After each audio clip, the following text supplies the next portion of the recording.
Blood Time, the podcast that speaks to the bond, the emotion between coach and athlete at the interscholastic and intercollegiate level.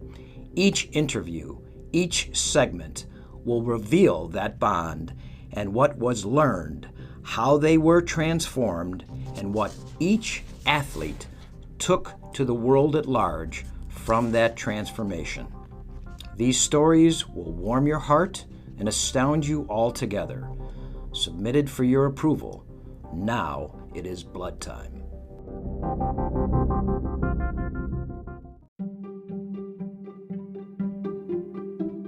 Hey everyone, this is Maverick Peters over at MV Podcasting. Just wanted to let you guys know this episode of Blood Time is brought to you by Chad Bronstein and the amazing people at Fyllo.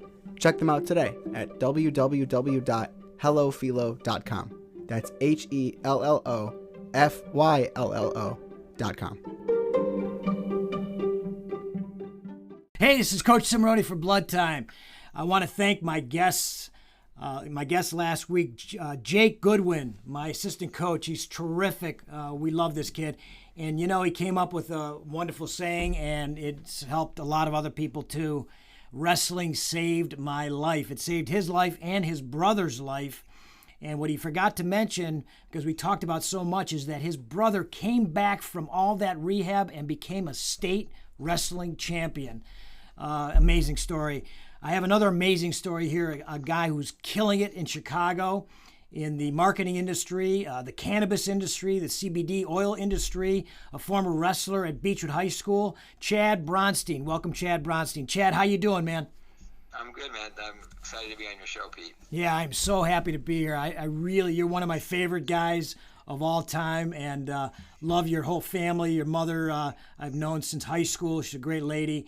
And I heard that you are now ready to possibly, well, I know that you got a pretty good funding round closed, and now you're looking to possibly acquire a company? Yeah, so we raised $18 million on a seed round. Nice. In the cannabis space, and it was based off of, you know, just like wrestling, if you correlate a lot of this stuff, I correlate to sports analogies, but we built an A team, right? So we were able to create a team that was going to execute and sold a vision to major investors about what we can do, and they believed in it. And, you know, we were able to raise $18 million and create a board of sophisticated entrepreneurs, and it's been a lot of fun. That is so important. I mean, you got to hire great people and let them do their job, but also coagulate, become one, if you will, and move forward in that kind of same mentality. Correct. It's all like equatable to, you know, what we did when I was younger, wrestling with you as my coach. Same thing, you know, get up at 6 a.m. For you to take us through drills. It's the same thing, waking up for a 4 a.m. to get to the airport at 6 a.m. I hear you, man. And you know, that work ethic, that wrestling work ethic. So let's circle back to, you know, your formative years. Tell me a little bit about that bond. What occurred? What seminal event, Chad, just kind of changed you and said, you know what, I can do this? What was that aha moment, if you will? For the company? Not necessarily for the company. For you as an adult, for you as an individual, from that wrestling mat, from that wrestling room. You know. I think wrestling creates some sort of fearlessness in a lot of us, right? The wrestlers. So I think when you're going for me, I always look at wrestling, and when I was wrestling under you guys, you know, at the time you're sometimes afraid to take risks in wrestling, but then you have to take a risk if you want to win a match. And I think the same scenario goes to the corporate world. Is when you're in meetings or you're pitching big opportunities, you have to be okay to get uncomfortable, and you also have to be fearless and put the dedication for preparation. And so, you know, wrestling at Beechwood, for me, it was, you know, taught me a lot of, you know, work ethic and preparation, and you know, just being okay to be coached. And so you have to be the coach, and you have to make sure that people that are working with you are coachable. And I get that. And, you know, another thing too, Chad, that we have a little bit in common. I'm gonna pat myself on the back here. I'm gonna pat you on the back. I rarely do this, but, you know, we have that pretty face, and we don't look sometimes like we're tough or we got grit, but that could fool people, right? And so Yeah. I remember when you came to Beechwood, you had a little bit of a swagger and a little bit of that pretty boy attitude, but man, when we got to you, you turned it on and you showed a lot of heart and a lot of grit. And I'm sure you're bringing that to the corporate world as well. Yeah, I mean, I even in corporate world, when you're a wrestler, people still, other athletes, even in college, they still always try to challenge you, right? Sure. In general. Right. But no, I think wrestling to me was the best experience. And I'm just saying that because I'm on the Blood Time interview. Truthfully honest, like it paved the way. And I tell this to, when you talk to other sports-minded people, and I did something about a year ago where I had Sean McVay, the coach of the LA Rams, who I went to college with, come in and speak to us about how he rebuilt a franchise. When you're buying companies in corporate America, you're doing the same thing. You're integrating teams. Yeah. You have to get everyone working it cohesively. Right. And if you bring in toxic people, it creates a toxic environment. So no matter what you do, it has to be about creating a cohesive unit and getting along and all working together for one goal. Sure. And I think that's brilliant. And of course, he's done a magnificent job at a very young age. And of course, he's your age. So you're both in your early 30s and you're killing it. He's killing it in the football world and you're killing it in the corporate world.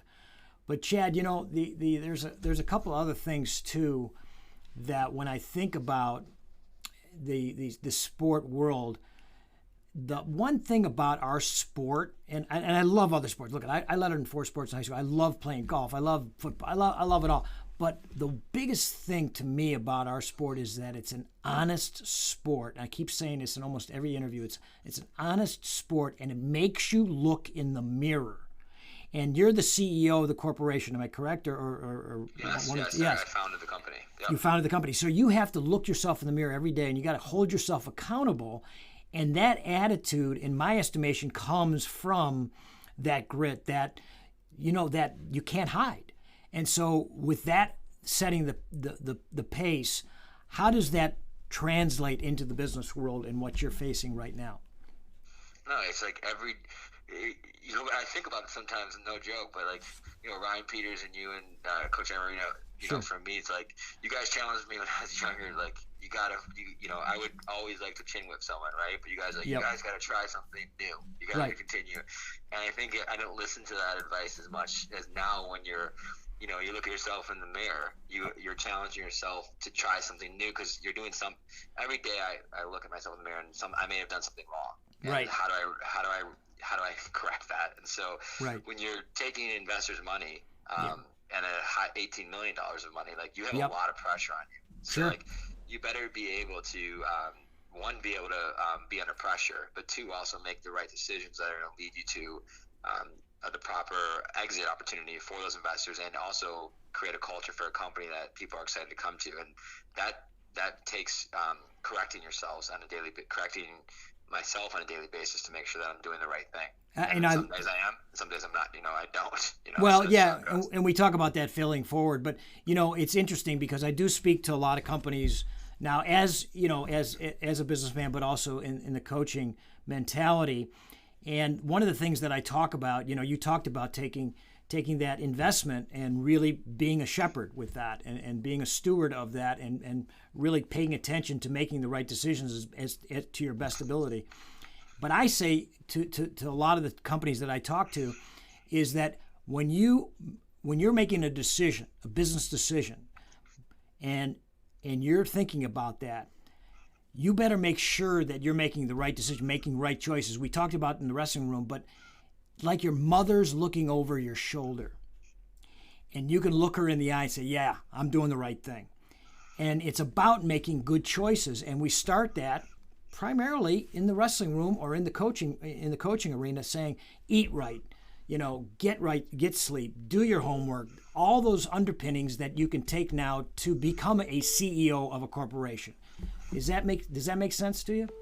It makes 100% sense. I mean, you're a businessman, but also you coach me and you coach your Falls kids now. It's like, at the end of the day, like, you're creating a mentality for these kids that they don't realize that will hit them I think when you go through your 20s, like you don't really pay attention to some of the learning stuff. You just move at fast pace. And now that I'm in my 30s, like you start thinking about some of the lessons that you've learned when you were younger. And I think that, wrestlers that get good coaches are being trained for a multitude of different things that will help them in their lives, whether it's just being able to defend themselves, whether it's being fearless, and it's also it's the dedication. Work ethic is key. There's no shortcuts to making.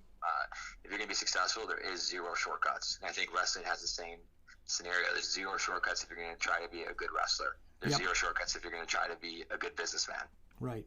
No, there's no. That is so incredibly true. Yeah, I mean I think you brought up a great point. Like, it's back to the scenario you brought up. Like, when you're pitching investors that have funds of $1 billion plus, you better be prepared. It's like. You sometimes in wrestling it's sometimes a little, you guys just tell me, because I would over prepare. I would sometimes psych myself out. I'd over prepared. So you have to have a kind of a middle ground of the preparation, so you don't psych yourself out, but also that you're prepared enough to be successful in that meeting. That if someone throws a punch in a meeting, that you strategically can come back with the right answer or right punch, is what I would say, the description, or the right move, right? Everything has to be. Well, you said has to be calculated. Yeah, and you said it's strategy. Wrestling, people don't realize wrestling's 90% brains. It's 90% strategy. You're going to be in shape. That's just a given. It's about the strategy, and I just love that that's the way you're living. And also, too, Chad, let's talk about your company. Your company is really an amazing platform for the cannabis industry, and obviously it's a burgeoning industry, and there's a lot of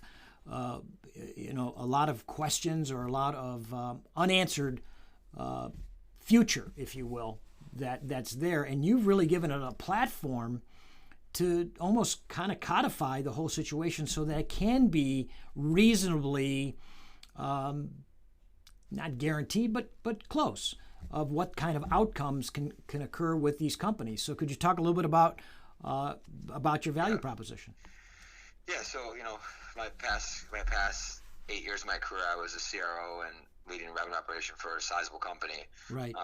And we were working with large brands, and companies don't really want to sacrifice or around compliance with the cannabis industry. And when you're working with brands like Kraft or Kellogg's, like you don't really want to get involved with cannabis brands, because you're afraid that there could be a situation where you break a rule, or, right? You're not following state by state compensatory law. So we built a marketing technology for the cannabis arena. So we knew there was a hole in the space. So I went out, like I said, and back to our sports analogies, I built a team with every the C-level team. It's kind of like a football team or a wrestling team, where someone's really good at teaching someone how to do a double leg takedown. Someone's really good at teaching someone to do a single, because that's what your gift is. In the same scenario, I brought a chief of data compliance officer, Nicole Cosby.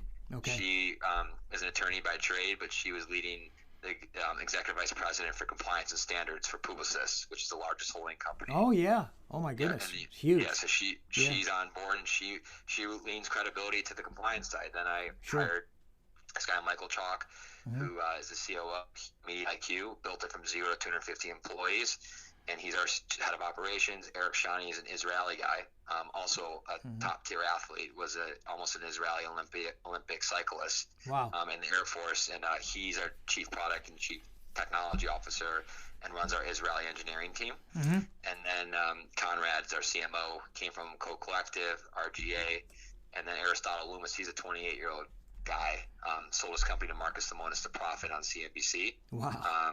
That's fantastic. And then he ran Marcus's portfolio.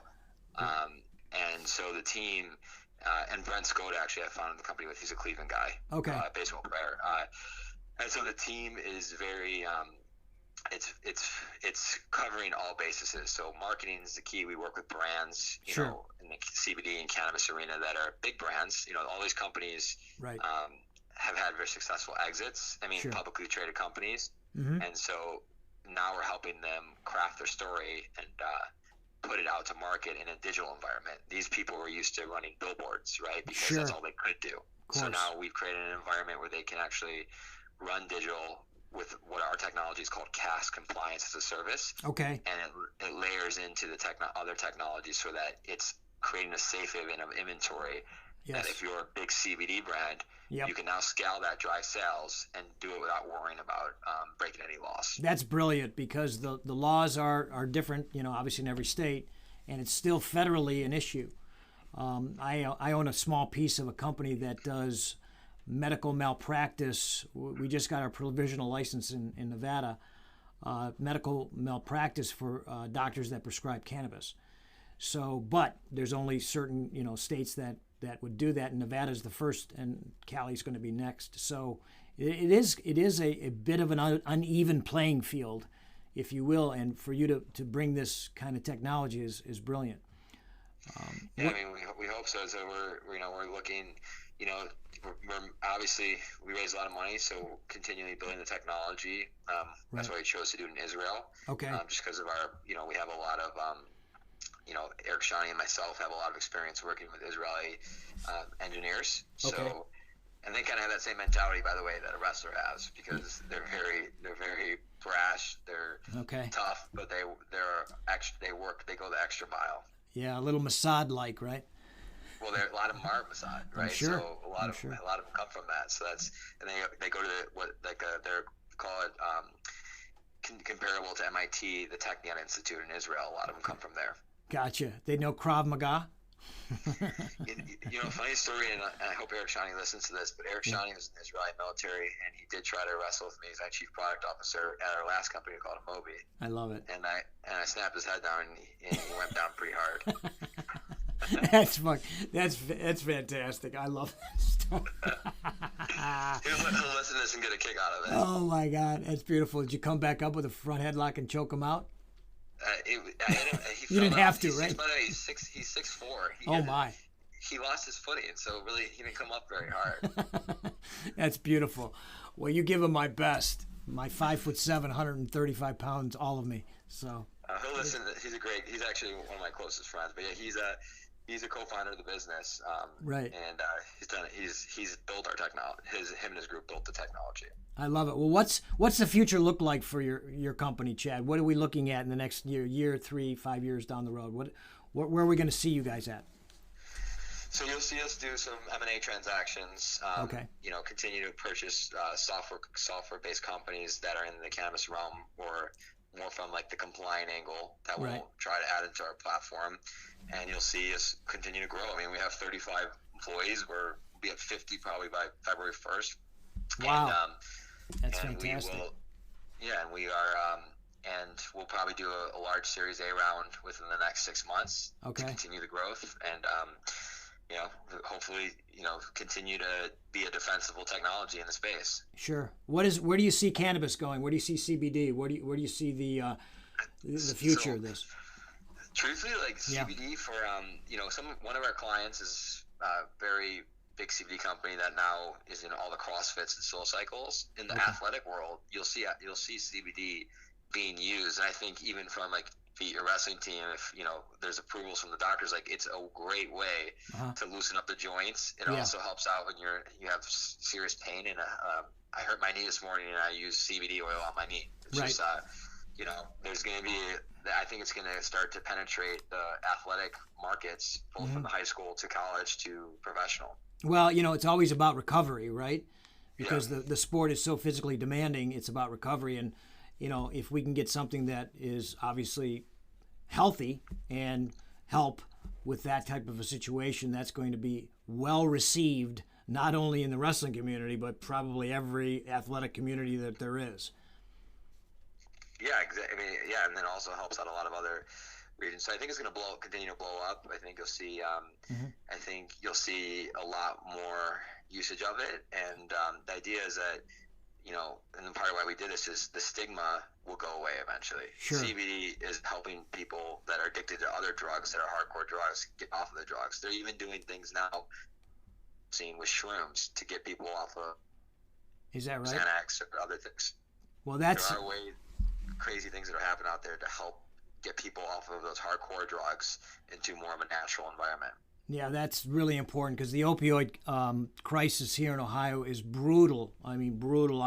I had Akron General Hospital as a client on a consulting contract, and my goodness gracious, in Akron, there's some awful situations there and across the state, and the governor is, they're paying attention to this. So any way we can get some natural remedies to this would be a godsend. For sure. I mean, so yeah, I see it's going to blow up. I'm thinking a lot. There's going to be continued usage, and I think there's going to be a lot less. It will eventually be more and more states are going to be open to it. Like Ohio, right now you can't buy CBD. Technically, you can't promote CBD. Right. So, and there's no recreational in Ohio. Right. Michigan is opening up recreational in January. Illinois is opening up recreational in January. So I would assume that a lot of states are going to follow because it's going to help. Right. Also, the financial state. Where are most of your clients based? All over. So it's Chicago, LA, Washington, Denver. We have clients in Ohio that are running into the more national regions. Pretty much anywhere that someone's launching a product that wants to get it out there, driving sales or building brand awareness. Okay. We work with. Okay, that's cool. So Chad, let me ask you a question. You're now the CEO of a major corporation, or burgeoning major corporation. You're dealing with major brands. You're dealing with some compliance issues. You're dealing with brilliant people. You're coordinating all this. How do you relax, man? What do you do for fun?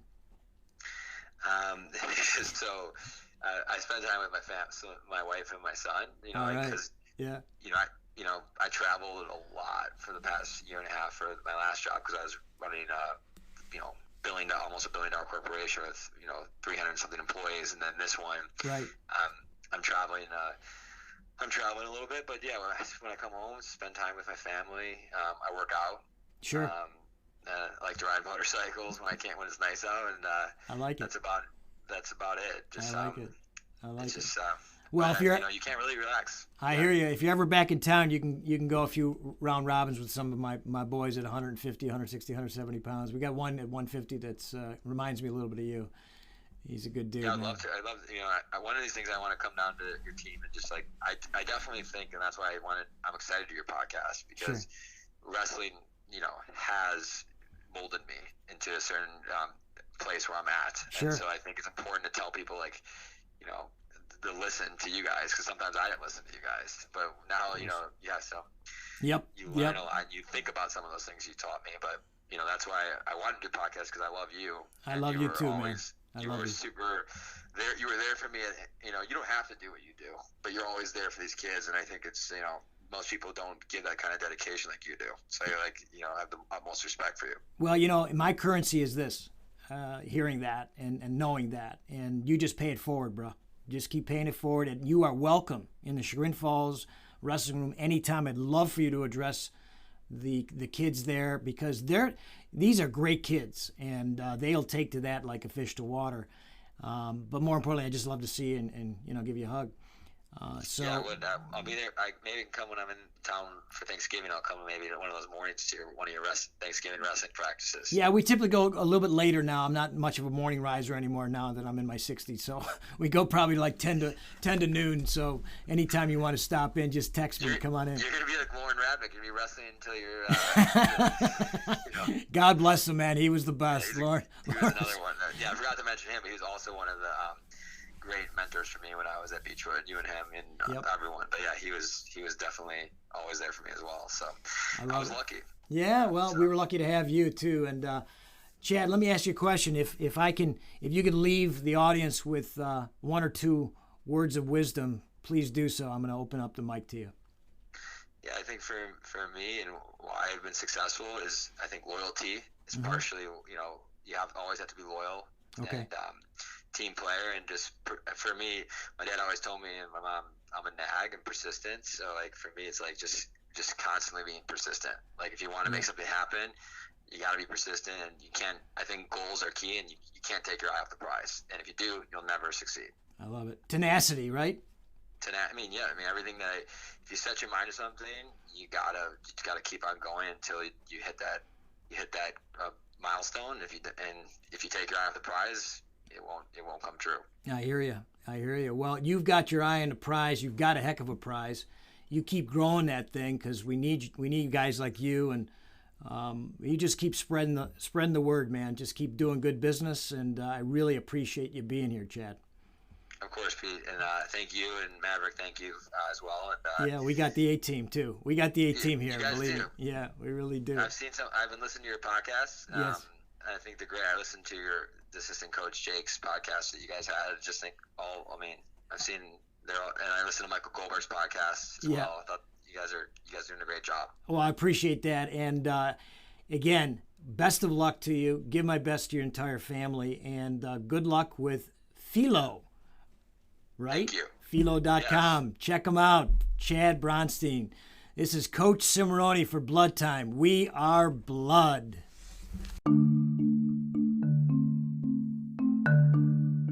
I want to leave you with this thought of the day, with a nod to Kid Rock.